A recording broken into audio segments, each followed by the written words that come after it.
Aujourd'hui, chères étudiantes et étudiants, je commencerai par une affirmation simple mais audacieuse. Résoudre un système linéaire, c'est faire une division.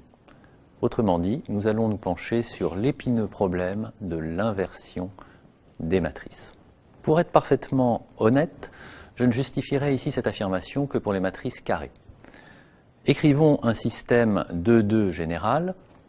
On forme la matrice du système et la colonne des inconnus et du second membre.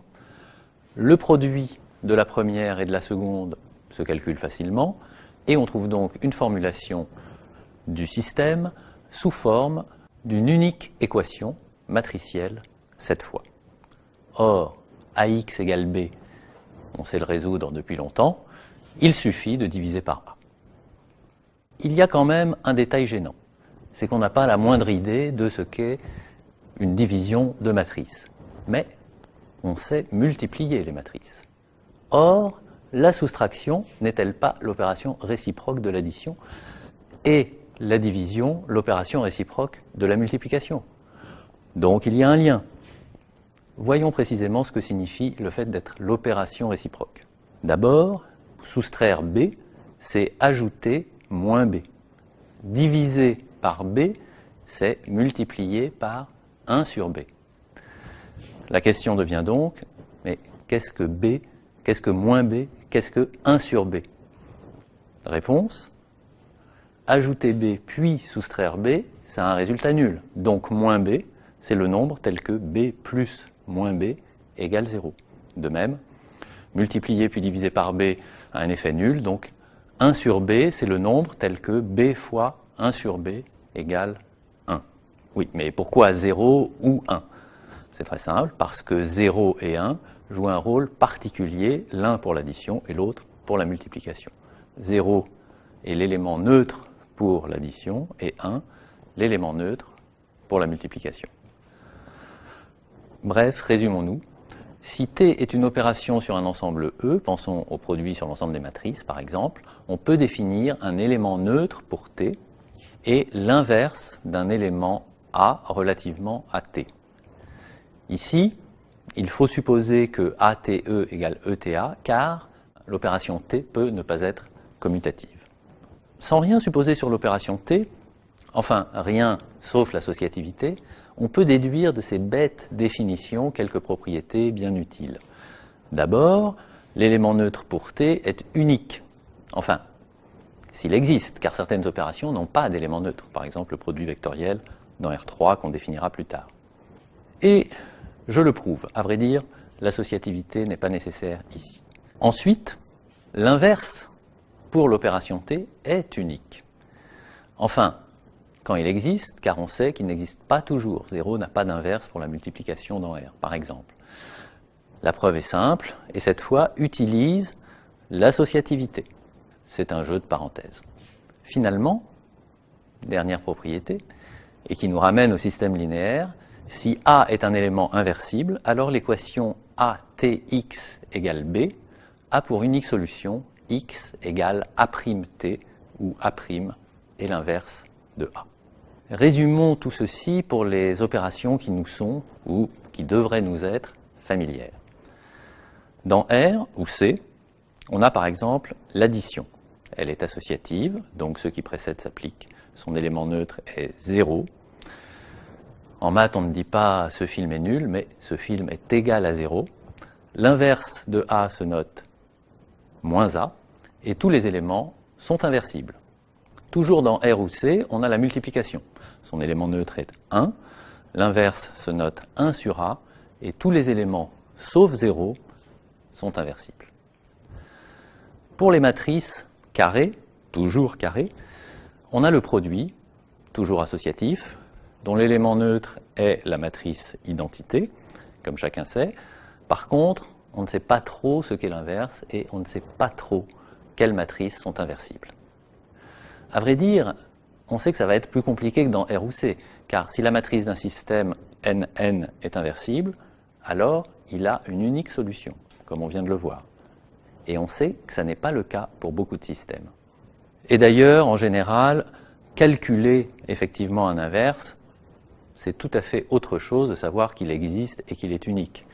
On sait que ça n'est jamais simple. Vous l'avez peut-être oublié, mais vous avez appris il y a longtemps à diviser les nombres réels sous forme d'une division posée. Ça n'a rien d'évident. Et l'inverse d'un nombre complexe, ça n'est pas non plus complètement trivial. Je parie une paire de chaussettes que moins de 50% de la population sait faire une division dans R et moins de 4,5% dans C. Vous et moi faisons partie des happy few. Pour les matrices, même de 2, ça ne doit pas être brillant. Le cas des matrices, donc, l'élément neutre est la matrice identité. L'inverse de A, s'il existe, est l'unique matrice A' vérifiant A' égale A' égale l'identité. Et dorénavant, on notera cette matrice A-1. Je vois qu'en régie, on me demande pourquoi pas 1 sur A au lieu de A-1, en espérant sans doute que je ne saurais pas répondre.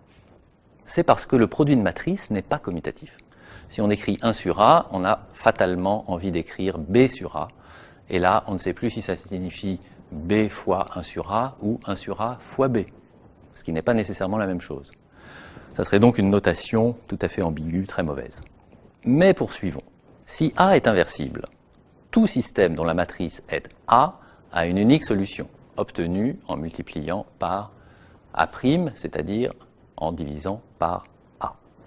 Promesse tenue, mais comme on l'a vu pour R et C, calculer effectivement l'inverse est une autre paire de manches. Un altro paio di maniche, comme on dit en italien.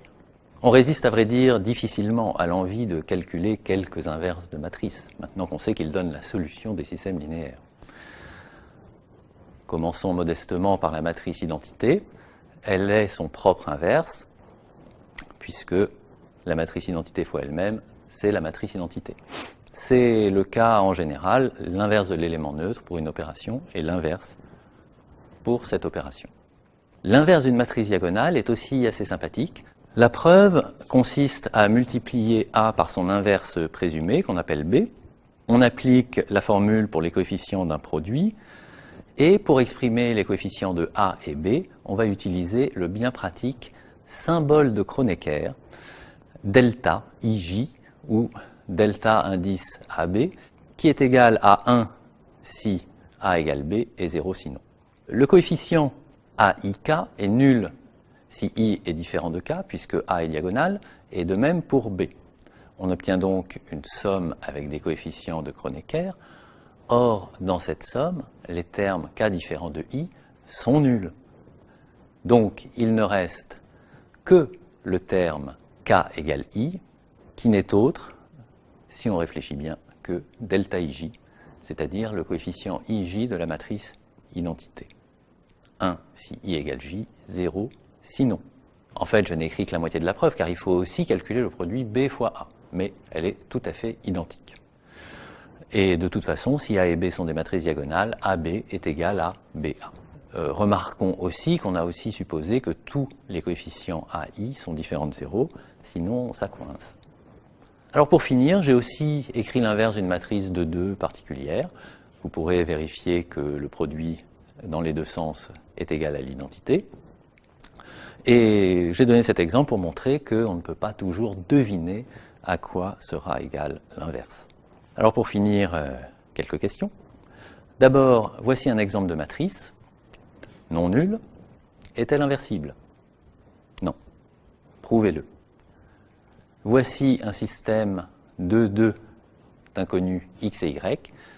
Exprimez sa solution en fonction du second membre U et V. Indice, on vient de donner l'inverse de sa matrice. Enfin, quel est l'inverse de cette matrice s'il existe? Au travail.